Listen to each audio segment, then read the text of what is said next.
பாதிக்கப்பட்ட நம்முடைய வாழ்க்கையை மனிதன் பார்த்து சொல்லும்போது அவன் சொல்லுவான், இது பாழாக்கப்பட்டது, இன்றைக்கு கர்த்தர் இதை மாற்றிவிட்டார் என்று சொல்லுவார். எசேக்கியேல் புஸ்தகம் 37ஆம் அதிகாரத்தில் நீங்கள் வாசிக்கும் போது அந்த பள்ளத்தாக்கு முழுவதும் எலும்புகளினாலே நிறைந்திருந்தது. பார்ப்பதற்கு மிகவும் வேதனை உள்ளதாகவே இருந்தது. ஆனால் கொஞ்ச நேரத்தில் தேவனுடைய ஆவி அங்க வந்தபோது அவர்கள் உயிர் அடைந்தது.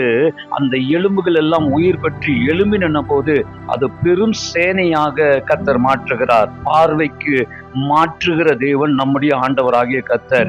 ஏசியா புஸ்தகம் 32ஆம் அதிகாரம் 15வது வசனத்துல வனாந்திரம் என்று சொல்லுகிறார். ஆனால் தேவன் அந்த வனாந்திரத்தை வயல் வழியாக மாற்றுகிறவர் நம்முடைய ஆண்டவர்.